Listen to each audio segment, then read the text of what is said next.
Buenas a todos y a todas, espero que estéis bien. Hoy vamos a hacer un resumen sobre lo ocurrido en el año 2023 y vamos a estar hablando prácticamente sobre los eventos más importantes que han acontecido durante el año y cómo estos van a influenciar el año 2024. Entonces, obviamente lo primero que quería hacer es un resumen sobre todos los eventos y luego me voy a enfocar en ciertos eventos que han sido más importantes, ¿no? Pero para empezar, vamos a empezar con este resumen y antes de empezar, os damos un feliz año nuevo, 2024, desde Guerras y Geopolíticas. Y a pesar de que el 2023 ha sido un año bastante duro para muchas personas alrededor del mundo, deseamos que el 2024 sea un año mejor, más próspero para todo el mundo y sobre todo para esas personas que han sufrido el 2023. Aunque posiblemente después de este vídeo salgáis con una idea un poco más pesimista, ¿no? Pero bueno, empecemos con el resumen. Uno de los eventos más importantes, obviamente, ha sido la guerra de Ucrania. Como ya sabéis, una contraofensiva ucraniana, la cual tenía como objetivo alcanzar el mar de Azov, el cual no llegaron a alcanzar el objetivo. Más tarde hablaremos más sobre la contraofensiva ucraniana, porque es uno de los eventos más importantes de este año, ya que la guerra en Ucrania lo que ha provocado es una especie de crisis a nivel mundial, tanto financiera como económica como política, y ha ayudado a crear el mundo multipolar como el que estamos viendo ahora mismo. También dentro del conflicto ucraniano destacan los reportes de corrupción que ha habido dentro del gobierno ucraniano, donde el mismo ministro, creo que era el ministro de Interior, fue expulsado de su cargo porque al parecer estaba vendiendo material que se dio a Ucrania, material de defensa que se dio a Ucrania, o estaba comprándolo a precios muy inflados. O sea, estaba utilizando la financiación de Occidente para comprar material a precio muy inflado, ¿no? A un coste más alto del que debería ser. Em, bueno, entraremos más en detalle en esto. Luego también lo que ocurrió en 2023 en la guerra de Ucrania, obviamente, fue la pérdida de Bakhmut por parte del ejército ucraniano. Más o menos creo que fue el 23 de mayo de 2023. Obviamente, una de las grandes batallas que están ocurriendo ahora mismo es Avdiivka, que es una posición muy importante desde la cual el ejército ucraniano es capaz de bombardear diferentes zonas en el este de Ucrania. La financiación occidental, que de ser una gran financiación ha pasado a ser un paquete bastante pequeño por parte del gobierno americano. Esto es debido a que el Congreso americano no está dispuesto a seguir donando las cantidades de dinero que donaban el año pasado o el año anterior. Finalmente, en cuanto a Ucrania, es importante destacar el artículo de Simon Hersh que sacó explicando lo que ocurrió a los dos gasoductos, Nord Stream 1 y Nord Stream 2, y prácticamente culpando a los Estados Unidos por este evento. Em, También es importante destacar los eventos que han ocurrido en Crimea, los ataques a diferentes navíos rusos, buques de guerra, submarinos incluso, y los ataques con drones tripulados que han lanzado el ejército ucraniano con la ayuda de países occidentales, principalmente el Reino Unido, y también la explosión del puente de Kerch en Crimea. Hablaremos más sobre esto más tarde. Luego destacar también pues la disolución del grupo Wagner y la pérdida de su líder, de Prigozhin. Al parecer, según dicen, perdió su vida en un accidente aéreo. Muchos dicen que eso fue un asesinato calculado, otros dicen que sigue vivo, otros dicen que fue un accidente aéreo. Pero los reportes oficiales le reportan como fallecido. Y obviamente esto fue una pérdida bastante grande para Rusia y sobre todo para el grupo Wagner, que más tarde prácticamente se disolvió y los soldados del grupo Wagner se unieron muchos al ejército ruso y otros decidieron unirse a otras contratadoras privadas. Luego sabemos también que ha habido ciertos acuerdos económicos entre Bielorrusia y China para la producción de ciertos materiales. Y también después de que Wagner se rebeló contra el ejército ruso, entre comillas, contra el ministro de Defensa ruso y la cabeza del ejército ruso, después de esa rebelión, pues Wagner se desplazó a Bielorrusia y desde este lugar han estado dando entrenamiento a los soldados de Bielorrusia, ¿no? Ahora, la rebelión interna de Wagner obviamente fue algo no esperado, según dicen muchos, a otras personas que dicen que fue algo esperado, algo que los mismos rusos lo crearon para confundir a Occidente y poder desplazar una gran cantidad de soldados a otro frente. Ahora, después de lo que ocurrió, vemos que obviamente Wagner ya no existe prácticamente. eh, am, Existe en África, tienen contratos con diferentes gobiernos africanos, sobre todo el gobierno de Mali, y están operando en operaciones antiterroristas. Pero en cuanto a Wagner en Rusia, prácticamente ya no existe. Y como he dicho, ahora forman parte del ejército ruso, muchos de ellos, y forman parte de las unidades de asalto. Luego vamos a pasar a Europa. Lo que ha pasado en Europa en 2023, debido a la guerra de Ucrania, hemos visto una desindustrialización, si se dice así, de las economías europeas, principalmente la economía alemana, la cual ha perdido bastante valor en ciertas industrias específicas, debido a que el precio del gas, del cual dependían para poder eh, pues mantener a flote sus industrias, el precio del gas aumentó y muchas compañías se vieron forzadas a cerrar o a irse a otros países a producir, países los cuales les proveían un precio del gas más barato y sobre todo les proveían ciertos beneficios o subsidios si se transferían a esos países a producir. El país que más ofreció esto a las compañías europeas fue los Estados Unidos. ¿Okay? Luego tenemos también en Europa, como he dicho antes, Nord Stream 1, Nord Stream 2, los dos gasoductos los cuales transportaban gas ruso a Alemania, a Europa.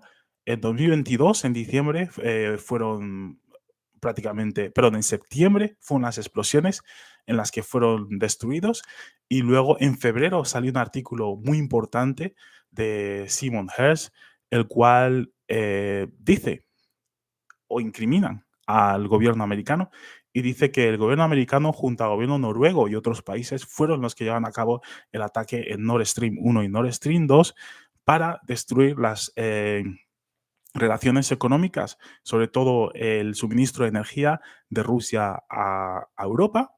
Es más, hay unos cuantos vídeos en los que se muestra a Joe Biden diciendo que Nord Stream 1 y 2, ese proyecto, no van a seguir adelante. Y le pregunta a un periodista, ¿por qué dices eso? ¿Cómo estás tan seguro que no va a seguir adelante? ¿Qué estás dispuesto a hacer para que no siga adelante? Y Joe Biden simplemente responde que no sabe, pero sabe que no van a seguir adelante. Y obviamente en septiembre de 2022 tuvimos estas dos explosiones y mucha gente se refirió a esos dos vídeos. Y luego en febrero de 2023 salió este artículo de Simon Hersh, súper importante, el cual da muchos detalles que le provee una fuente que prácticamente trabaja en el ejército americano y que sabía sobre todo esto que organizó los Estados Unidos.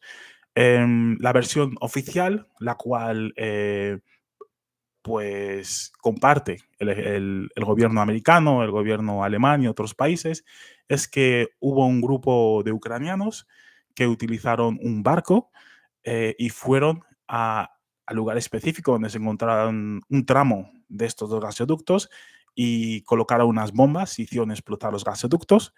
Esta versión ha ido cambiando muchas veces, ¿vale? Al principio era un millonario ucraniano quien organizó esto, luego había otras personas que culpaban a Zaluzny directamente de esto.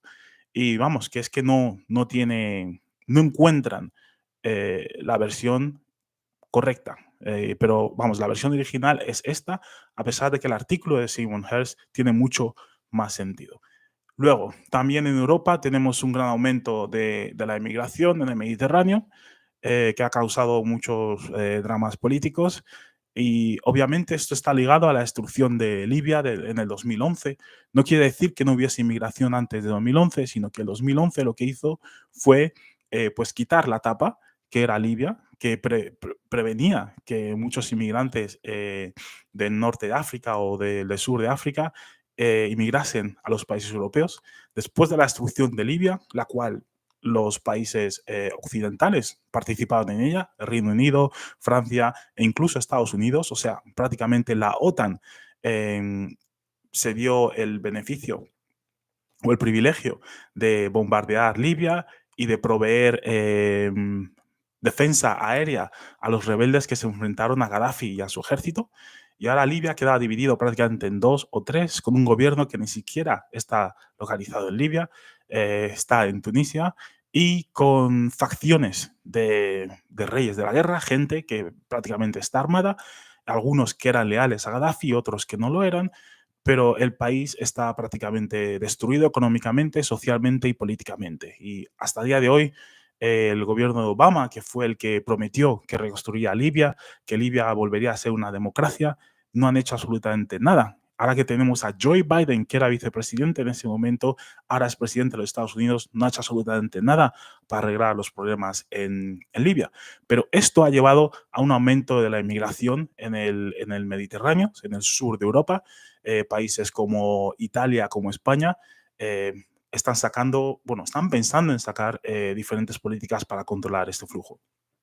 Luego tenemos elecciones del 2023 en muchos países europeos, los cuales han traído líderes que, bueno, no en todos los países, pero en muchos hay líderes que no están dispuestos a seguir con la financiación de Ucrania y culpan directamente la financiación de Ucrania debido a que la economía de sus países está empeorando y quieren poner primero a sus países y a sus economías antes de dar ningún tipo de financiación a Ucrania.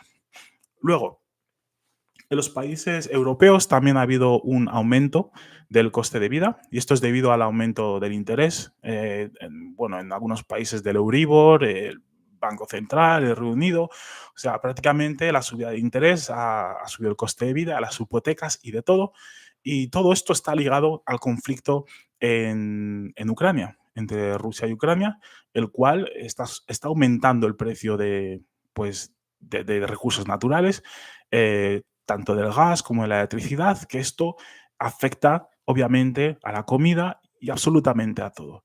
Y a pesar de que los políticos europeos no quieren reconocer que esta es la principal razón por la cual el precio, el coste de vida de sus países ha aumentado, esta es la realidad y muchos no lo quieren decir porque no quieren culpar a la guerra de Ucrania por el hecho de que el, el coste de vida en sus países ha aumentado. Pasamos a América del Norte, a los Estados Unidos. Ha habido una serie de explosiones misteriosas, descarrilamiento de trenes, que hasta el día de hoy sigue habiendo. Hace prácticamente 3 días, un descarrilamiento de un tren en Estados Unidos otra vez. Hay personas que dicen que hay personas haciendo esto a posta, otras personas culpan a Rusia, no se sabe qué es, pero otras personas principalmente culpan a la falta de inversión en estas infraestructuras en los Estados Unidos. Ten en cuenta que muchos de estos proyectos son privados y el gobierno debe mantener estos proyectos y no está invirtiendo en ello. Otras personas dicen que obviamente el dinero que podría haber ido al mantenimiento de estos raíles o de estas fábricas se ha ido a Ucrania. Acordaos que también hubo un fuego enorme en Hawái, el cual destruyó muchas viviendas. El gobierno de Biden fue incapaz de dar suficiente dinero, el dinero necesario para poder reconstruir. Luego tenemos unos cuantos bancos en los Estados Unidos que fueron a la quiebra. Obviamente tenemos a Signature Bank y a Silicon Valley Bank. En Europa también teníamos a Credit Suisse, un banco enorme que fue comprado por UBS o prácticamente fueron juntados con UBS o UBS. Pero la quiebra de los bancos estadounidenses es interesante porque obviamente son bancos que dependían de la baja tasa de interés y como ha subido en los últimos años debido al conflicto en Ucrania, pues estos bancos se han visto obligados a cerrar, a declararse en bancarrota, más que nada porque proveían créditos muy con mucho riesgo, los cuales dependían de esa baja tasa de interés. Y bueno, luego hablaré más sobre esto, pero el gobierno americano decidió salvar no a los bancos, sino a los clientes de esos bancos, los cuales tenían millones invertidos en esos bancos, gracias porque proveían altos intereses por las inversiones que hacían. Parte de esto, en los 23 también tenemos el desastre de cripto. Tenemos a, ¿cómo se llamaba? Sam Bankman, o Sam Bankman-Fried, que era el creador y el CEO de FTX, que era un exchange de criptomonedas, que estaba valorado en unos 32 mil millones de dólares. Colapsó debido a un fraude y obviamente fue detenido, luego le soltaron y fue detenido otra vez. Y una de las cosas interesantes es que donó bastante dinero tanto a los demócratas como a los conservadores en los Estados Unidos. Luego también los Estados Unidos tienen problemas de inmigración en su frontera sur. Hemos visto pues avalanchas, dicen algunas personas, o un gran número de inmigrantes de los países del sur de América y de otros países del mundo que entran a América mediante esa frontera, que han visto la oportunidad para pues dirigirse a los Estados Unidos y meterse en el país de cualquier forma, ¿no? Obviamente esto hay ciertos americanos que no están de acuerdo con esto y ven esto como una amenaza y buscan que el gobierno implemente políticas para evitar todo esto. Como ya sabéis, el gobierno de Trump construyó un muro, el cual mucha gente se ha estado saltando, y el gobierno de Biden ha estado más concentrado en la guerra de Ucrania que en la frontera sur del país. Luego también los Estados Unidos en el 2023 y el 2022 también hizo uso de sus reservas estratégicas de petróleo, cosa que simplemente hacen en situaciones de emergencia, pero debido a los problemas económicos a nivel mundial que ha causado la guerra de Ucrania, los Estados Unidos se vio forzado, perdón, a utilizar sus reservas estratégicas de petróleo y obviamente muchas personas culpan a Biden por su política externa, que es la que ha llevado a usar estas reservas, ¿no? Pues ya sabéis, los Estados Unidos compraba petróleo barato de otros países, como podría ser, no sé, Angola, Arabia Saudita, etcétera, y preservaba sus reservas estratégicas para no usarlas en caso de que en un futuro las necesitase, ¿ok? Y al mismo tiempo, el mantener esas reservas también mantenía un control sobre el precio del petróleo.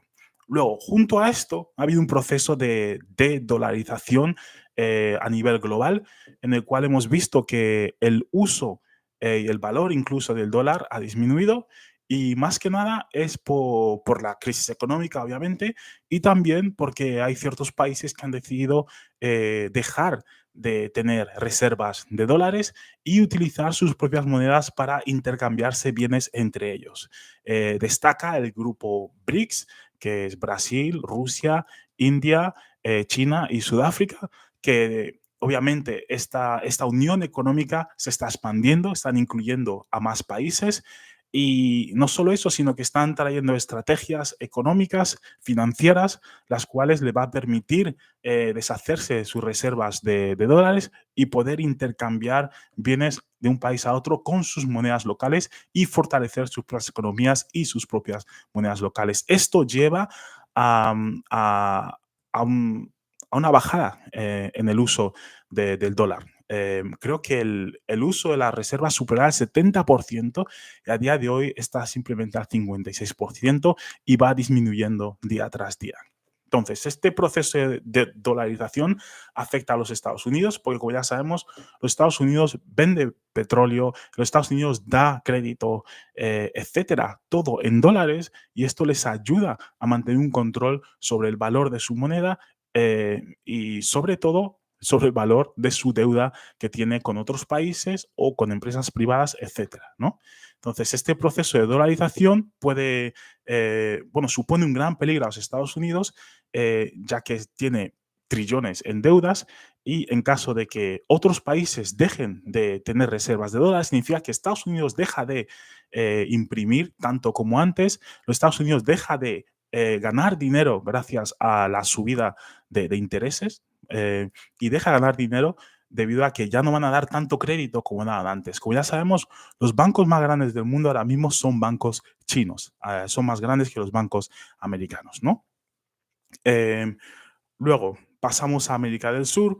Tenemos el regreso de Lula da Silva, a pesar de que volvió en el 2022. Las acciones que ha tomado en el 2023 han sido muy importantes, sobre todo con lo de la Unión Económica de BRICS, que os he explicado antes. Como ya sabíamos, Lula da Silva estuvo en la cárcel, creo que fue en el 2018, en el año que ganó Bolsonaro las elecciones brasileñas, y luego pasó más de 18 meses en la cárcel y luego fue liberado porque creo que la apelación fue cancelada. Sus condenas fueron anuladas en el 2021 por el Tribunal Supremo, que consideró que el juez principal del caso era parcial, ¿no? Y en octubre de 2022 fue reelegido presidente. Y desde entonces lo que ha hecho es una campaña masiva en contra de la política externa americana, en contra del uso del dólar y a favor de la multipolaridad en el mundo y también de la dolarización y el grupo BRICS, como he dicho antes. Luego tenemos este pequeño conflicto entre Venezuela y Guayana debido a las reservas de petróleo que se encuentran en esta última. Y los Estados Unidos también está involucrado en eso y esto sigue en proceso, pero ha habido reuniones entre los dos países para intentar encontrar una solución a este problema. Venezuela quiere incorporar la Guayana dentro del país y quiere que se lleve a cabo un referéndum para saber si es que quieren incorporarse dentro de Venezuela o no. Como ya sabéis, os informamos continuamente sobre esto en nuestro grupo de Telegram, Guerras y Geopolíticas, así que seguirnos ahora mismo si queréis obtener más información sobre esto. Luego, las elecciones argentinas, como ya sabéis, Javier Milei, un súper neoliberal, ultra, lo que sea, ha sido elegido presidente de Argentina, una persona muy peculiar y obviamente lo primero que ha hecho es decidir que Argentina no se va a incorporar en el grupo de BRICS, en la Unión Económica de BRICS, y no solo eso, sino que ha sacado un montón de políticas neoliberales, las cuales va a tener un efecto en el país. Una de las más importantes es que él no quiere unirse a BRICS y formar parte de ese proceso que ahora tienen, que es la creación de una moneda común, un denominador común para intercambiar bienes, sino que ellos quieren tener su propia moneda y que esa moneda esté vinculada al dólar americano, porque él cree que el dólar americano va a ayudar a sacar a Argentina de la crisis económica y financiera en la que están ahora mismo. Pasamos a Asia. Como ya sabemos, China ha estado teniendo un crecimiento económico no tan grande como en años posteriores, pero ha seguido creciendo y China vemos que está cambiando su estrategia económica. Obviamente, ahora está siendo un poco más estricto en cuanto a estas empresas constructoras, pues, por ejemplo, que se dedican a vender terrenos sin tener el dinero, o sea, vender terrenos con crédito que ellos mismos habían obtenido, incluso vender viviendas que no están construidas para obtener dinero, ¿no? Y obviamente esto es una actividad financiera muy arriesgada y unas cuantas empresas que se fueron a bancarrota y el gobierno chino decidió no salvar estas empresas y como veis están cambiando su estrategia de mercado, que no sea tan liberal o neoliberal y están pensando más en cómo invertir dentro del país y sobre todo con el tema de Taiwán, cómo poder incorporar a Taiwán dentro de China de forma pacífica. La situación de Taiwán ha sido algo súper importante el año 2023, ya que tenemos a los Estados Unidos que considera a Taiwán como una región de China, ¿ok? Porque tiene una política que se llama una China sola, ¿no? En inglés.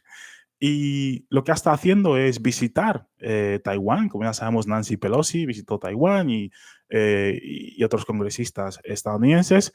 Y también firmar contratos de provisión de armamento a Taiwán, que esto va en contra, totalmente en contra de la ley internacional, ya que Taiwán se considera parte de China en las Naciones Unidas y por muchos otros países. Incluso Estados Unidos no reconoce la independencia de Taiwán, pero aún así sigue, por un lado, eh, aprueban que Taiwán es parte de China, pero por otro lado quieren que Taiwán se independice. O sea, no tiene nada de sentido, pero creen que China es una amenaza en el mar del sur de China y que la primera amenaza sería Taiwán. Entonces, ¿quién armará a Taiwán? Una isla hasta los dientes para poder defenderse de un ataque por parte de China, y consideran a China como el enemigo número uno por encima de Rusia. Ya veremos en qué termina todo esto. Luego tenemos en Pakistán el encarcelamiento de Amir Khan. Como ya sabéis, era el antiguo primer ministro del país y fue encarcelado. Compartimos un vídeo el cual mostraba a un grupo de policías antidisturbios que entraron a un mitin en el cual estaba teniendo él y le arrestaron, le encarcelaron, incluso fueron a su propiedad, tiraron cóctel molotov, lo quemaron todo, y todo esto porque supuestamente el nuevo gobierno dice que eh, hubo fraude durante su gobierno, ¿no? Y por eso tenía que ser encarcelado. Como ya sabéis, un intento de asesinato sobre él también, pero no consiguieron asesinarle. Y a día de hoy ha hecho muchas entrevistas, las cuales explica claramente que esto es un intento de Occidente de destruir su país, porque no se ha puesto del lado de Ucrania, en la guerra de Ucrania, y porque ha apoyado, bueno, no apoyar, sino que aceptó en su día pues seguir obteniendo suministro de gas y petróleo ruso, ¿no? Como ha hecho India y muchos otros países. Luego, también tenemos los asesinatos de opositores indios en Canadá y en los Estados Unidos. Como ya sabéis, el gobierno de Modi, al parecer, Canadá le culpa por el asesinato de unos de los opositores políticos que estaba en Canadá en exilio. Y bueno, obviamente el gobierno de la India dice que no es cierto, pero esto fue un gran tema en el 2023 también. Pasamos a Oriente Medio. En Oriente Medio, como ya sabéis, Arabia Saudita y otros países se han unido a los BRICS. Ha sido un paso bastante importante, ya que son países que tienen un gran control sobre la producción de petróleo y sobre el precio de este. Entonces, siendo ellos aliados de los Estados Unidos desde hace mucho tiempo, ha sido un movimiento inesperado, ¿no? Ya veremos en qué termina todo esto, pero parece ser que Rusia, Brasil, China han conseguido influenciar a Arabia Saudita y ponerla de su lado. Luego tenemos uno de los eventos más importantes de este año, que ya hablaremos en detalle en otro vídeo porque es bastante largo, y es el conflicto en Israel, o sea, el conflicto que tiene Israel contra el pueblo palestino. Como ya sabéis, el 7 de octubre del 2023, Hamas, que es la entidad política de Gaza, de la Franja de Gaza, llevó a cabo un ataque a unas bases militares israelíes, y al parecer también atacaron una fiesta, un festival que estaba habiendo cerca de la frontera, en la cual había bastantes soldados israelíes, y hubo fuego amigo, fuego enemigo, y murieron bastantes civiles, ¿no? Después de esto, Israel, como ya sabéis, el gobierno de Netanyahu, que es un gobierno de extrema derecha, decidió llevar a cabo una operación en Gaza para destruir a Hamas, algo que muchos consideran como imposible, pero esta operación ya se ha llevado 18.000 vidas palestinas, de las cuales más o menos 8.000 son niños. Han destruido hospitales, han destruido colegios, han destruido universidades, han destruido mezquitas, han destruido iglesias. Un bombardeo inexplicable. Y como ya sabéis, ya se reporta que Gaza es uno de los territorios más bombardeados en la historia mundial. Y ya os digo, es una zona muy pequeña. Muchos dicen que los intereses de los israelíes, y esto es una teoría, es que al haberse encontrado gas en las costas de Gaza, necesitan acceso a ese territorio, por lo cual han llevado a cabo esta operación para echar a los palestinos del norte de Gaza y enviarles al sur de Gaza. E incluso propusieron que Egipto abriese sus fronteras para permitir pasar a los refugiados a la península de Sinai y que viviesen en un desierto en tiendas de campaña. Algo que obviamente está en contra de la ley internacional, en contra de los derechos humanos. También cortaron el agua, la electricidad a la gente de Gaza. Y ya os digo, más o menos un 67% de personas que viven en Gaza han perdido su vivienda, muchos ahora mismo viven bajo escombros y muchos aún siguen han fallecido bajo los escombros y siguen ahí. Entonces, vemos que Israel ha llevado a cabo una operación de destrucción masiva, no solo bombardeando, sino también ha utilizado bulldozers para destruir las calles en Palestina. Y a día de hoy dicen que lo hacen por el ataque que llevó a cabo Hamas. Entonces, todos deben de pagar, porque para destruir a Hamas deben de entrar en Gaza y destruir todo, sus túneles e incluso a la población civil. Ya os digo, 18.000 muertes es algo bastante exagerado. Hablaremos sobre esto en más detalle en otro vídeo. Luego, la guerra de Siria continúa, obviamente. El Estado Islámico sigue presente en Siria junto a diferentes facciones turcas que no están de acuerdo con el gobierno de Bashar al-Assad. Y en el norte de Siria tenemos también al ejército americano, que lleva ocupando ese territorio bastantes años ya, desde el cual lo que están haciendo es proteger pozos petrolíferos y extrayendo petróleo del país.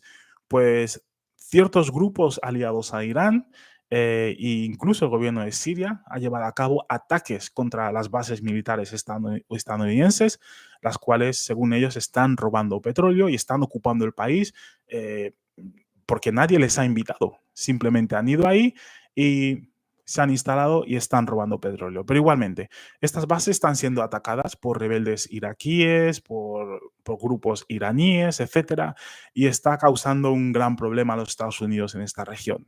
¿Okay? Luego tenemos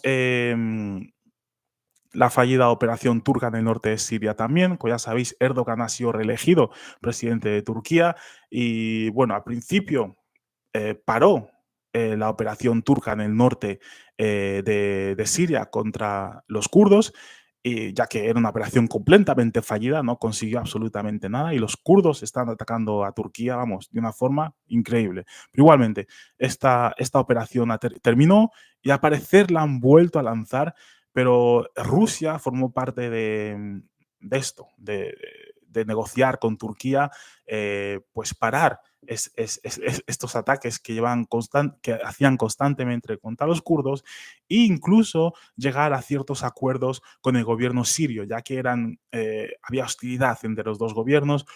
Rusia consiguió que estos dos gobiernos hablasen, incluso Erdogan fuese a visitar a Bashar al-Assad y que hablasen sobre planes de futuro para eliminar a los terroristas del norte de Siria y sobre todo para ayudarse una nación a otra.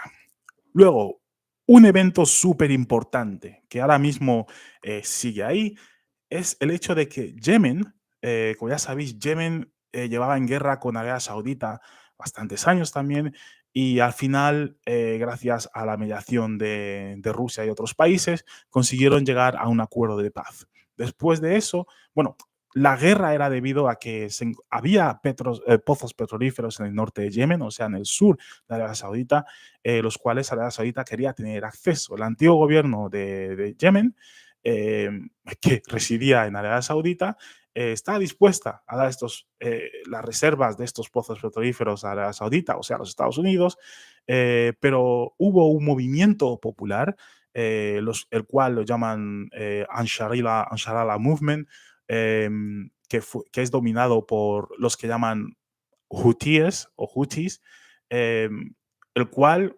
prácticamente llevó a cabo un golpe de Estado, echó al antiguo gobierno y se impuso como el nuevo gobierno, el cual es apoyado por prácticamente el 70% de la población del Yemen, ¿no? Entonces, después del comienzo de la guerra en Israel, en Palestina, de Israel contra el pueblo palestino, Yemen decidió ponerse del lado de Palestina y decidió comenzar a atacar Israel con misiles, creo que eran intercontinentales o interbalísticos. No soy muy bueno con esto, pero empezaban a atacar a Israel, también atacaban a Israel con drones e incluso en el Mar Rojo, el cual lleva a Egipto, ¿ok? Lo que estaban haciendo los yemeníes era atrapar barcos con banderas israelíes o barcos que pertenecían a compañías o a individuos de nacionalidad israelí, ¿ok? Y esto lo que hacía era no permitir a esos bancos comerciales pasar por el canal de Suez, el cual es súper importante para el transporte de petróleo de Oriente Medio a Europa y a otros países, ¿no? Entonces, muchas compañías se han visto obligadas a parar de hacer negocios mediante esta ruta y se han visto forzadas a ir por el sur de África o por el Ártico. Entonces, después de que empezasen a bombardear, los Estados Unidos decidió enviar una flota de navíos en el Mediterráneo y también en el Mar Rojo, una coalición de países en el cual se encontraba España, que decidió ayudar a los Estados Unidos en una especie de operación en contra de los saqueos o de los ataques de los yemeníes. E incluso dijeron que están dispuestos a atacar a, al ejército de los hutíes si es que seguían este tipo de acciones en el Mar Rojo. Obviamente esto afecta a la economía mundial, aumenta el precio de petróleo y sobre todo a los Estados Unidos y a los países que dependen de esa ruta para poder importar ciertos materiales, etcétera. Sobre todo Israel, que es un país que depende mucho de importaciones de otros países y muchas vienen por este estrecho, ¿no? Entonces, los hutíes, Yemen, que es uno de los países más pobres del mundo, han sido capaces de poner en peligro el control de los Estados Unidos en el Mar Rojo. Como ya sabemos, también hay otros países como China y Rusia que tienen incluso bases militares ahí, que han sido permitidas seguir con pues, su transcurso mediante esta ruta, ¿no? Entonces, los hutíes han sido muy selectivos, solo atacan a barcos israelíes y desde que América dijo que estaban dispuestos a atacar a los hutíes en territorio de Yemen, también dijeron que iban a atacar a los americanos. Sin embargo, los americanos hace 2 días decidieron sacar unos cuantos barcos de ahí, la coalición que se formó se desmanteló prácticamente, tanto Italia como España, etcétera, Reino Unido decidieron que no iban a participar en esto y ya veremos lo que ocurre. Compartimos noticias sobre esto todos los días en Telegram, así que únete a nuestro canal si quieres saber más sobre esto. Ahora, pasamos a África. Como ya sabemos, Níger, un país que ha pasado o que ha tenido una transición muy importante este año. Como ya sabemos, Níger era una antigua colonia francesa y en el 2023 lo que ocurrió es que hubo un golpe de Estado y lo primero que hicieron es echar al ejército francés del país. ¿Ok?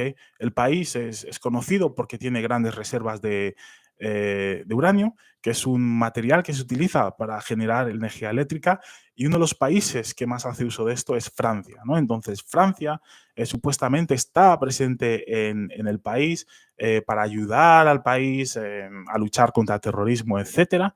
Pero obviamente la gente de Níger y el ejército de Níger que cogió poder en el gobierno decidió echarles. Países vecinos como Mali les apoyaron, Burkina Faso también, en su intento de echar a los franceses, porque en un principio no querían irse y les apoyaron políticamente. Organizaciones africanas como ECOWAS, por ejemplo, o la Unión Africana no dijo nada, no hizo nada, pero ECOWAS, por ejemplo, la Unión Económica de los Países del Oeste de África, decidió ponerse en contra del nuevo gobierno en Níger, al igual que lo hicieron en Mali, e incluso de imponer sanciones y pedir que volviesen a restaurar el orden en el país, ¿no? Hubo muchas tensiones entre ECOWAS y Níger, e incluso se preparó un ejército mayoritariamente de soldados de Nigeria, nigerianos, que tenían como objetivo entrar en Níger por el sur del país. Níger, obviamente, buscó formas de evitar esto. Una de las formas una de las cosas que hicieron fue firmar un contrato con el grupo Wagner, como ya sabéis, este grupo privado de seguridad privada. Y lo que hizo el grupo Wagner es proteger la frontera sur del país y la frontera oeste del país estaba protegida por los soldados malienses y también por los soldados de Wagner. Bueno, pasamos a Mali, porque Mali también ha visto el final de la guerra contra los yihadistas, prácticamente, que se encontraban en la región del norte de Kidal, una región que desde el 2012 prácticamente ya han luchando los franceses y otros países contra estos yihadistas y no han conseguido nada. Sin embargo, desde que firmaron un contrato con el grupo Wagner, han conseguido prácticamente eliminar a los terroristas de esta región. Tuvimos un conflicto también en Sudán, un conflicto interno entre dos facciones del ejército de Sudán del Norte. Uno se llamaba las Fuerzas de Reacción Rápida y luego el ejército sudanés. No hubo un conflicto interno, al parecer es algo histórico que llevó a esto. Muchas personas dicen que es debido a que Rusia quería crear, instalar una base militar en el Sudán y que el grupo Wagner está involucrado en esto también, pero no hay mucha evidencia en cuanto a esto. Y otros dicen que es prácticamente un conflicto interno, como ya sabemos, teníamos a Victoria Nuland, que fue rápidamente a Sudán a, a intentar arreglar la situación y prácticamente dijo a las fuerzas de reacción rápida que tenían que terminar con esto rápido, o si no, los Estados Unidos intervendría de alguna forma. Eh, los diplomáticos estadounidenses tuvieron que salir del país también, o sea, fatal la situación. Em, Luego, en Gabón también hubo un golpe de Estado. O sea, el 2023 en África se caracteriza por unos golpes de Estado que prácticamente han cambiado la política de unos cuantos países, ¿ok? Pero Gabón es uno de esos países que también hubo un golpe de Estado, pero a decir verdad fue un golpe de Estado, como dicen muchos, diseñados, ¿no? Donde tienes al antiguo presidente que llevaba en poder muchos años, prácticamente desde su independencia, y que el que cogió poder fue un militar que fue entrenado en los Estados Unidos y que prácticamente fue una transición pacífica. Detuvieron al presidente de Gabón, o al emperador, como se hacía llamar, y, y prácticamente hizo un vídeo pidiendo que le liberasen, que hiciesen algo para liberarle, y ahí se quedó todo. Tenemos una lista también de personajes destacados del 2023. Obviamente tenemos a Joe Biden, por sus políticas que han sido un desastre para la economía estadounidense. Tenemos a Putin, el cual sigue en guerra contra la OTAN en el este de Ucrania. Tenemos a Zelensky, el cual se encuentra en una situación entre la espada y la pared, donde los países occidentales, algunos ya piden que se firme un acuerdo de paz con Rusia, ya que están gastando muchos recursos en la guerra de Ucrania y no ven ningún tipo de progreso. Luego tenemos a Javier Milei, que es un personaje que ha sido elegido presidente de Argentina, un país que está súper endeudado y tiene muchas deudas, sobre todo con el Fondo Monetario Internacional, y que tienen que salir de esta situación financiera. Y mucha gente pensaba que iban a votar a una persona que tuviese más conocimiento sobre la economía, etcétera, que no digo que no lo tenga, ¿no? Pero al parecer Javier Milei quiere emplear políticas extremas, neoliberales, las cuales ya fueron empleadas en un pasado y que no funcionaron. Luego tenemos a Benjamín Netanyahu, obviamente el presidente, primer ministro de Israel, que comenzó la guerra contra el pueblo palestino, ¿ok? Y que desde entonces no se ha echado para atrás. Sigue hacia adelante y no solo eso, sino que también está atacando al Líbano, está atacando también a Siria, o sea, está atacando a unos cuantos países, a pesar de que la guerra es en la franja de Gaza, pero según ellos atacan a estos países para asegurarse de que no se unen todos para apoyar a Hamas, a pesar de que Hamas, por ejemplo, la guerra de Siria, incluso fueron en contra de Hezbollah y del gobierno sirio. Ambos, el gobierno sirio, Hezbollah e incluso Irán, no están dispuestos a ir a Hamas porque la organización prácticamente se unió al Estado Islámico para ir en contra de ellos, pero aún así Israel cree que son estos los que están apoyando a Hamas de alguna forma, ¿no? Luego tenemos a Erdogan, personaje histórico de toda la vida, que fue reelegido presidente de Turquía y que obviamente tiene un gran problema financiero a sus espaldas. Como ya sabéis, el valor de la moneda turca se desvaneció por los suelos y aún sigue. Y tiene que encontrar algún tipo de solución. Una de las soluciones que han encontrado es meterse en el mercado ruso, mucho más de lo que estaban, debido a que las empresas occidentales se fueron del mercado ruso y ahora los mismos rusos están reemplazando a esas empresas que se han ido y están permitiendo a otros países como Armenia, como Turquía, etcétera, a traer negocios o a reemplazar esos negocios, los cuales antes eran negocios occidentales, ¿no? Luego tenemos a Víctor Orbán, de Hungría. Obviamente ha sido uno de los personajes que se ha opuesto continuamente al conflicto de Ucrania y sobre todo al financiar la guerra de Ucrania. Uno de los países que se ha opuesto también a las sanciones contra Rusia, que han sido sanciones con efecto boomerang, que se ha lanzado sin ningún sentido Ursula von der Leyen, a Joseph Borrell y un montón de gente que han apoyado las sanciones y que se reían de Rusia cuando impusieron las sanciones diciendo que Rusia, la economía de Rusia se iba a destruir, que iban a ser capaces de destruir a Rusia internamente gracias a estas sanciones y a controlar sobre todo el negocio que hacía Rusia con otros países, el valor del gas, el valor del petróleo, etcétera.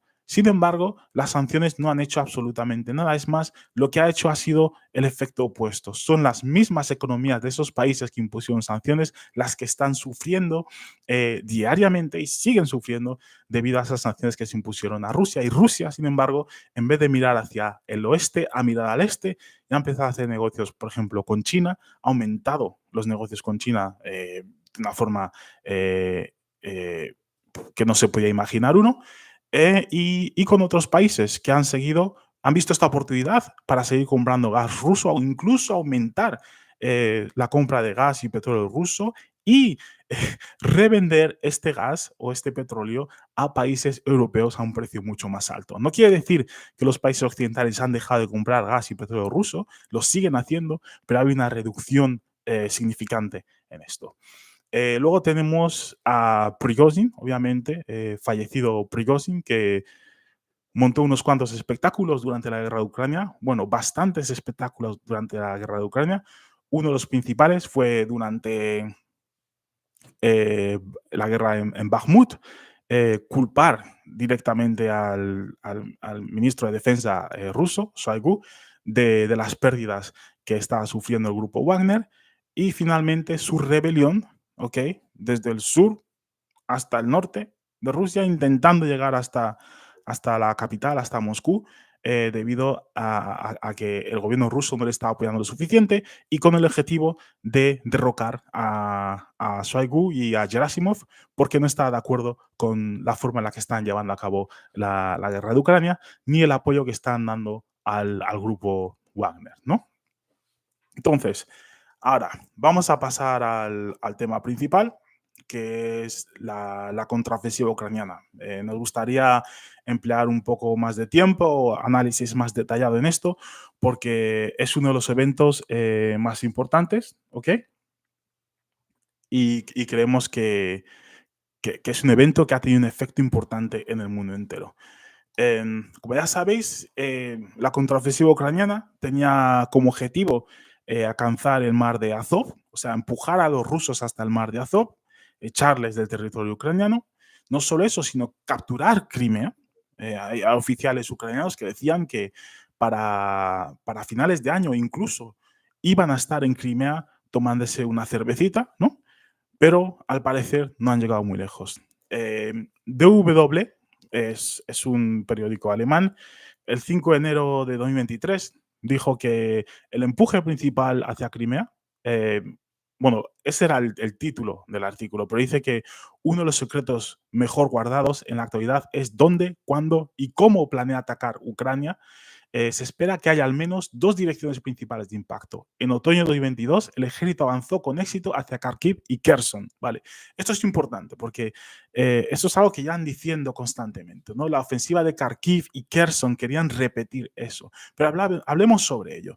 ¿Qué ocurrió en la ofensiva de Kherson, en el sur de Ucrania? Es que obviamente los rusos habían cruzado el río Dnipro, o Dnipro, como quieras llamar, y en Kherson, ocuparon Kherson, pero estaban cortados por el río, ¿no? O sea, los suministros venían del este y tenían que enviar suministros al oeste mediante un puente que está siendo continuamente bombardeado por los ucranianos o mediante el río, ¿no? Que es de bastante envergadura.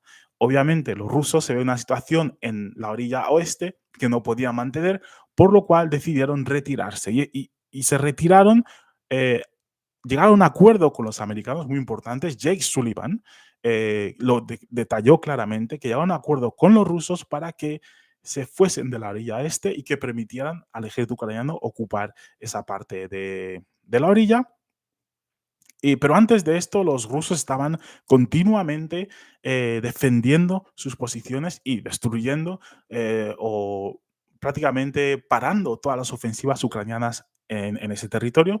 Y finalmente decidieron irse sin ninguna baja. Muy importante, no hubo ninguna baja cuando los rusos se fueron de Kherson, de la orilla oeste de Kherson, ¿ok?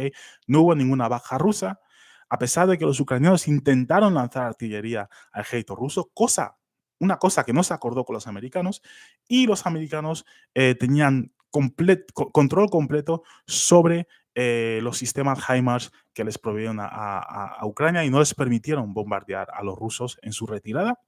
Y después de que se retirasen los ucranianos, ocuparon Kherson con pérdidas enormes, porque había bastantes minas instaladas por los rusos y también porque los rusos seguían luchando contra los ucranianos, incluso durante la retirada. Tras la retirada, los rusos se fueron a la orilla este y dejaron ese territorio. O sea, los ucranianos andaron prácticamente por territorio vacío en Kherson, que es algo parecido, que en Kharkiv pasó prácticamente algo parecido del norte, ¿no?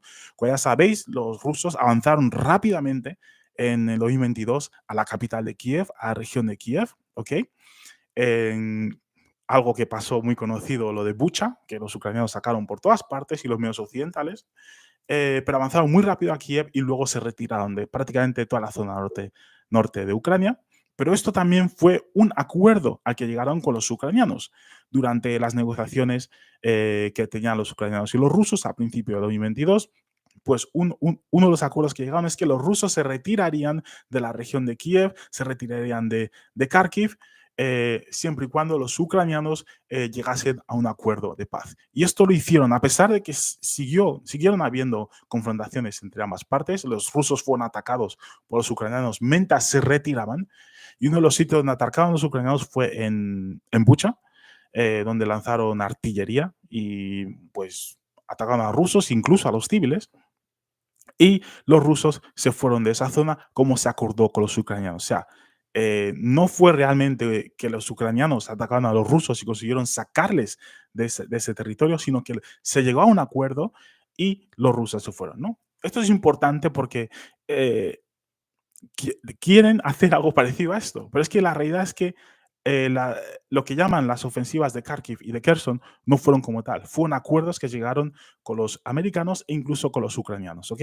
Entonces, en el sur de Ucrania tenían planeado llegar hasta el mar de Azov, ¿ok?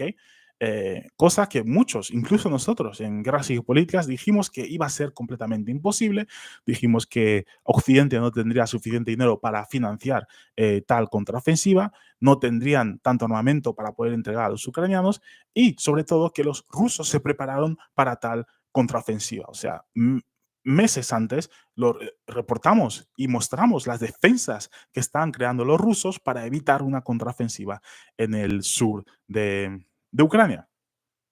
En el 17 de agosto de 2023, el Washington Post publicó un artículo que decía que las fuerzas ucranianas que estaban avanzando hacia Melitopol, esta era la ciudad más importante para ellos, ¿ok? Porque según ellos, desde la ciudad de Robotini, que está a más de 80 kilómetros de distancia, permanecerán a varios kilómetros de la ciudad, dice, de la ciudad de Robotini, ¿ok?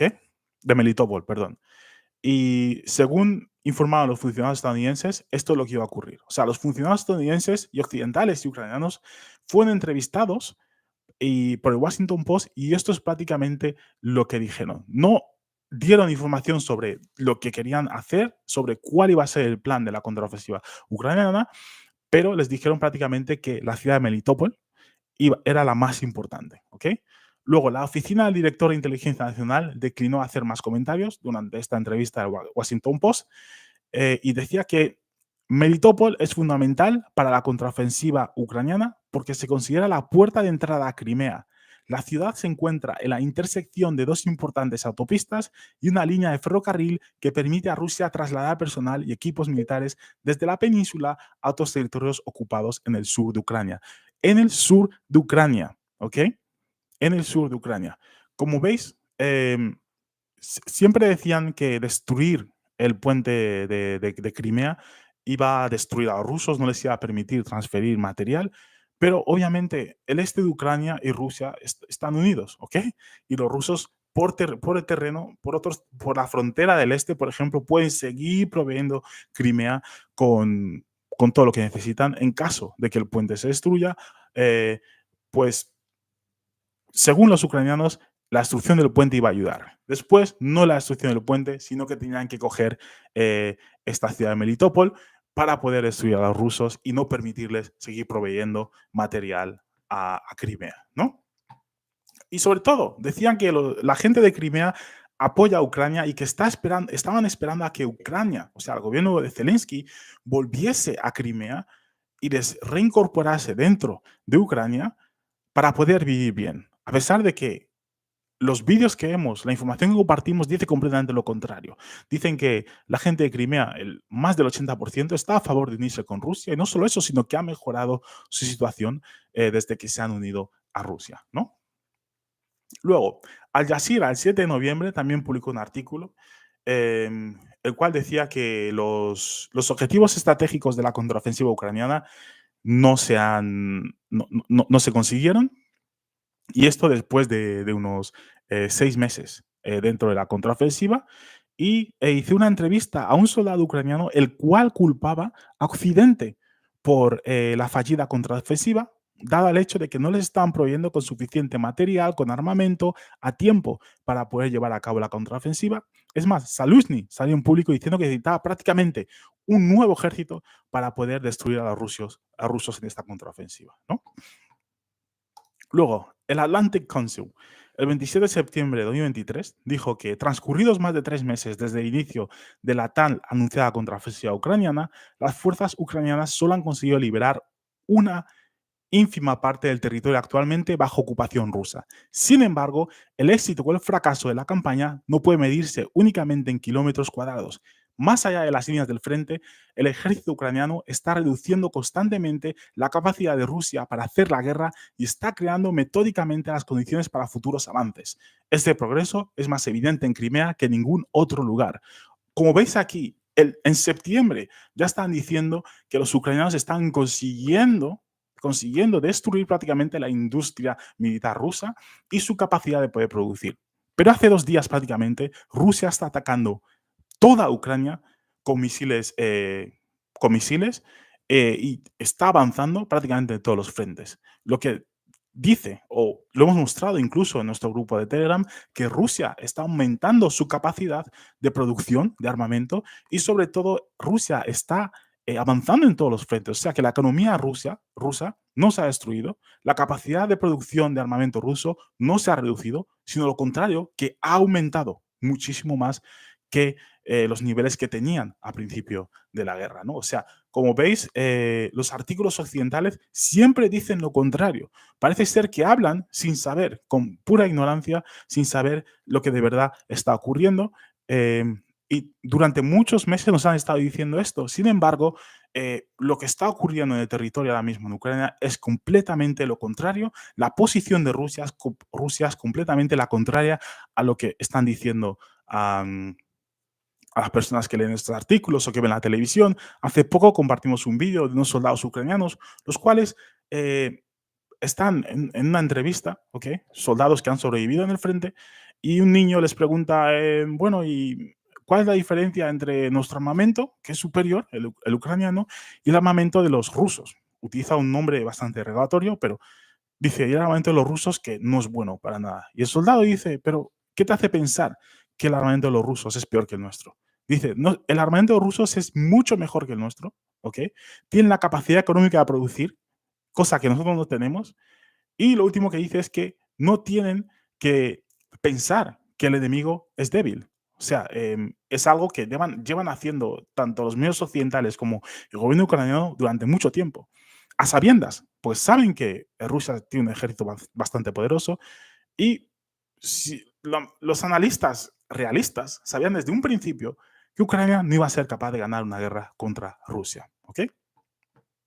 Entonces, en The Economist sacó un artículo también, el cual decía que por primera vez desde que Vladimir Putin invadió Ucrania el 24 de febrero de 2022, parece que podría ganar. Aquí ya van reconociendo poco a poco que Putin puede ganar, cosa que nosotros o muchos otros analistas realistas, han estado diciendo desde febrero, marzo, abril del 2022, ¿ok? Porque ya vimos que esto era imposible, ya vimos que Ucrania está siendo utilizada por países occidentales para llevar a cabo una guerra contra Rusia, la cual tenía como objetivo cambiar el gobierno ruso y sobre todo destruir la economía rusa, ¿no? Lo están haciendo por Occidente, por Estados Unidos, etcétera. Entonces, una guerra de encargo, ¿no? Entonces, The Economist reconoce esto, que posiblemente pueden perder. Y como ya he dicho antes, hay muchos países occidentales que ya están pidiendo a Ucrania que entre en negociaciones con Rusia, porque el conflicto está siendo bastante caro. La contraofensiva que prometieron que iban a llevar a cabo y que iban a ganar territorio, recuperar territorio, incluir Crimea, etcétera, no ha funcionado, ha fallado. ¿Ok? Y prácticamente han avanzado pocos kilómetros en el sur de Ucrania, no han conseguido prácticamente nada. Y a día de hoy, en el sur de Ucrania, los ucranianos se están retirando de esas posiciones que consiguieron durante la contraofensiva que comenzó en junio, ¿ok? Y que oficialmente se declaró fallida, no sé si fue hace un mes o 2 meses, ¿no? Eh, Luego también CBC News, como ya sabéis, Zelensky cree que no, que son ellos los que están ganando y que van a ser capaces de ganar esta guerra. Zelensky le hizo una entrevista y dice que el presidente ucraniano Volodymyr Zelensky afirma que Ucrania no está a punto de perder la guerra con Rusia mientras se plantea movilizar hasta 500.000 soldados más.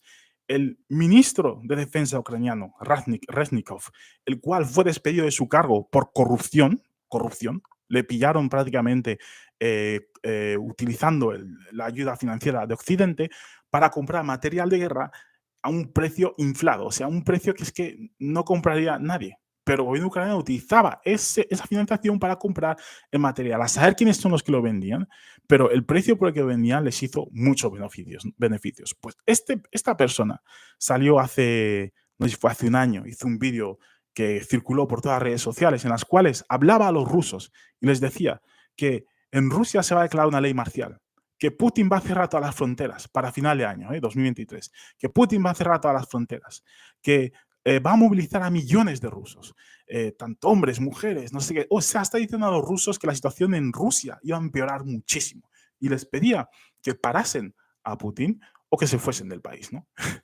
Pero, sin embargo, aquí, en CBC News, el mismo presidente de Ucrania dijo que iba a movilizar 500.000 personas más. ¿De dónde lo van a sacar? No se sabe. Pero otros parlamentarios, el parlamento ucraniano, han dicho que es que no hay recursos para movilizar a 500.000 soldados. O sea, son gente que no está siendo entrenada, que no ha sido entrenada, es gente que viene de la calle. Muchos han sido, bueno, muchos dicen que son secuestrados, otros dicen que forzadamente les están cogiendo, metiendo en furgonetas y llevándoles al frente, porque muchos que han sido atrapados por los rusos dicen esto, que esto es lo que han hecho. Hemos compartido vídeos que lo muestran también, pero dice que va a movilizar a 500.000 personas más, medio millón de personas. Si Ucrania está ganando la guerra, como Zelensky y Occidente dice, ¿por qué tienen que movilizar a 500.000 personas cuando tienen más o menos a 600.000 personas o tenían 600.000 personas en los frentes del este de Ucrania? ¿Okay? Como hemos dicho antes, los rusos han estado avanzando en todos los frentes y los ucranianos han estado perdiendo bastantes soldados. Ambos lados han perdido, pero Ucrania definitivamente ha perdido muchos más. Y como veis, esta movilización de 500.000 soldados lo demuestra. Los rusos movilizaron unos 250.000 soldados, 250.000 personas, pero estas personas no han sido usadas, siguen entrenando en Rusia. Llevan meses entrenando en Rusia y algunos han sido llevados al frente, sobre todo esos que tenían experiencia militar, pero muchos siguen siendo entrenados y supuestamente los rusos les están guardando para una posible ofensiva ucraniana en el sur. Ok, luego, a ver qué más tenemos aquí. Tenemos a France 24, hizo una entrevista a un general ucraniano, un soldado ucraniano, que dice esto. Dice el artículo que los combates de 35 años cerca de la ciudad de Bakhmut, asolada por la guerra, fueron más allá de los comentarios del oficial militar de más alto rango de Ucrania, que admitió esta semana que la guerra con Rusia había llegado a un punto muerto. O sea, están refiriendo a Zaluzny. Llevo tiempo diciéndolo. Paso a paso estamos perdiendo la guerra, declaró a la AFP el militar, que utiliza el indicativo Mudri, sabio. Cuanto más dure esta guerra estática, peor para nosotros, declaró en una entrevista telefónica. Como veis, lo llaman una guerra estática. Dicen que el frente prácticamente está en stalemate, o sea que ninguno de los dos bandos está avanzando, no está haciendo nada. Está habiendo conflictos, pero que no está habiendo avances. Pero es mentira. Los rusos están prácticamente capturando Avdiivka, han capturado Bakhmut y se están moviendo en diferentes zonas, están atacando incluso en el norte, en Liman. Entonces, se están moviendo, pero los ucranianos son los que están retrocediendo. Pero aún así, los medios occidentales prefieren decir que la guerra está en stalemate, ¿ok? Para no decir que los ucranianos están perdiendo. Están enviando más y más recursos al frente y los rusos lo que están haciendo es destruirlos poco a poco, que es uno de los objetivos que se planteó Rusia a principio de esta guerra, ¿no? Entonces, luego en Pravda.com, que es un periódico ucraniano, tenemos a un personaje importante que formó parte de las negociaciones iniciales que hubo entre Rusia y Ucrania. Su nombre es David Arakamia, ¿ok? Que era el líder del Sirviente del Pueblo o algo así. Pero bueno, la entrevista que se hizo a este hombre es importante porque claramente explica, ¿ok? Claramente explica lo que ocurrió en las negociaciones y las razones por las cuales Ucrania no llegó a un acuerdo de paz con Rusia, porque era lo que querían hacer desde un principio, ¿no? Entonces, lo que dice es que, un momento, así lo encuentro. Voy al artículo, o lo leo.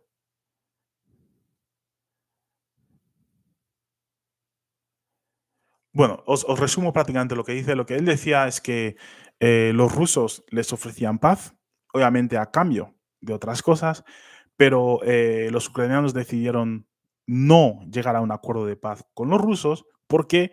Porque el antiguo primer ministro del Reino Unido, Boris Johnson, voló rápidamente desde Londres a, a Ucrania para forzar a los ucranianos a no llegar a un acuerdo de paz y para asegurarles que Reino Unido les iba a apoyar hasta el final en la guerra de Ucrania y que no tenían que tener miedo a Rusia. Prácticamente dice que tampoco llega a un acuerdo con los rusos porque los rusos no son de confiar. O sea, los mismos que ofrecen, eh, pues eso, negociaciones de paz, no son de confiar. Ya os digo, este hombre formaba parte de ese gabinete de personas que fueron a llegar a tener negociaciones con Rusia. Por cierto, uno de ellos, no se llamaba Kirill o algo así, fue asesinado, ¿ok? Era el que llevaba los asuntos de finanzas, fue asesinado supuestamente por traición, se le encontró en medio de una calle en Ucrania tiroteado. Pero este hombre fue a decir esto en la televisión, que prácticamente no se llegó a un acuerdo porque un país occidental fue el que intervino y les dijo que no llegasen a un acuerdo. Como veis, esto claramente indica que la guerra de Ucrania, o sea, están forzando a Ucrania a llevar a cabo esta guerra, la cual no pueden ganar, como están diciendo muchos artículos occidentales a día de hoy, y la cual prácticamente está destruyendo la economía, la demografía e incluso la política ucraniana, ¿no? Algo que no he comentado, pero que me gustaría comentar es los conflictos internos que está habiendo dentro de Ucrania. Hay una separación entre los poderes, prácticamente entre Zaluzny, que es la cabeza del ejército, y Zelensky, los cuales tienen diferentes ideas, diferentes ideales, y los cuales están culpando uno a otro por la fallida contraofensiva ucraniana, ¿no? Entonces, es uno o dos incluso de los ayudantes o la mano derecha incluso de Zaluzny fue atacado, murió.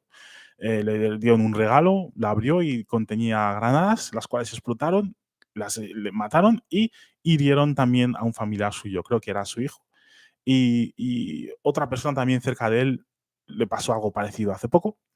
Entonces, estamos viendo ataques dentro de Ucrania. Incluso el jefe de la inteligencia ucraniana, Budanov, su mujer también fue atacada y vemos que esto está aumentando. Este tipo de ataques dentro de Ucrania, dentro del gobierno ucraniano, está atacando y que está habiendo una división interna que no favorece a Ucrania de ninguna forma. Como ya sabemos, Zelensky prohibió nuevas elecciones, declaró una ley marcial, dijo que no iba a haber elecciones porque estaban en medio de una guerra, por lo cual no hay elecciones. Algo un poco dictatorial, ya que países occidentales, incluso la población ucraniana, pide que haya elecciones. uno de los opositores obviamente era Zaluzny, y si Zaluzny se enfrenta a Zelensky en las elecciones, posiblemente puede que gane. Y esto es uno de los miedos que tenía Zelensky, y muchos dicen que esa es la razón por la cual declaró ley marcial y prohibió las elecciones. Bueno, esto ha sido un resumen un poco superficial, en algunos temas un poco más detallado, de los eventos más importantes de 2023 que han prácticamente dado forma al mundo de la geopolítica como lo estamos viendo ahora mismo. Lo más importante, o sea, lo que engloba todo esto, todo lo que os he explicado ahora mismo ha llevado a lo más importante, que es que los Estados Unidos ya no es un país, una fuerza hegemónica a nivel mundial, y ahora en diferentes regiones tenemos a diferentes países que son capaces de enfrentarse al poder militar, a la influencia eh, financiera, económica, etcétera, a los Estados Unidos, y han creado lo que conocemos como un mundo multipolar, donde no hay un país el cual domina en lo que llamamos el sistema internacional, sino que hay varios países en diferentes regiones que influencian también. O sea, hay un balance en el poder, ¿ok? El cual ha sido traído por Rusia, India, Irán y otros países. También sabemos que en el sur de África, por ejemplo, los países que hemos hablado antes, Burkina Faso, Mali y Níger, son países que han optado por no seguir las órdenes de los Estados Unidos o de los países occidentales. Otros países africanos, gracias a la multipolaridad, han visto la oportunidad de ir en contra de los Estados Unidos en muchas decisiones. Muchos países en Asia también, que antes estaban un poco subyugados, ¿no?, a los Estados Unidos, e incluso Arabia Saudita. Entonces, yo creo que este es el evento más importante, ¿no? La transición de un mundo unipolar, donde hay una fuerza hegemónica que los Estados Unidos, que controla finanzas, economía, influencia cultural, eh, los bancos más grandes del mundo, la política, el entorno militar, controla prácticamente muchos lugares de este mundo, y tiene libertad de tomar decisiones como vamos a bombardear Irak, Libia, sin ningún tipo de consecuencias, porque no hay ningún otro país que se pueda enfrentar. Pues la guerra de Ucrania ha mostrado que Estados Unidos no tiene ese poder, no más, no solo en Ucrania, sino que también en Taiwán. O sea, se están creando diferentes centros de resistencia en el mundo contra los Estados Unidos, lo que crea este mundo multipolar, el cual debilita a los Estados Unidos financieramente, económicamente, militarmente, y da paso a un nuevo sistema en cuanto a relaciones internacionales entre diferentes países, en el que obviamente ya no depende de los Estados Unidos. Incluso muchas instituciones que se crearon después de la Segunda Guerra Mundial, las más conocidas como las Bretton Woods, eh, no tienen tanta credibilidad, no tienen tanta influencia como tenían en un pasado. Un gran ejemplo es la guerra entre Israel y el pueblo palestino, en la que obviamente se están llevando a cabo violaciones de derechos humanos, y organizaciones como las Naciones Unidas no son capaces de parar este conflicto. Incluso países como los Estados Unidos están apoyando en este caso a Israel, proveyendo con armamento e incluso soldados para atacar la franja de Gaza. Entonces, yo creo que este es el evento más importante, el cual va a seguir construyéndose, ¿ok?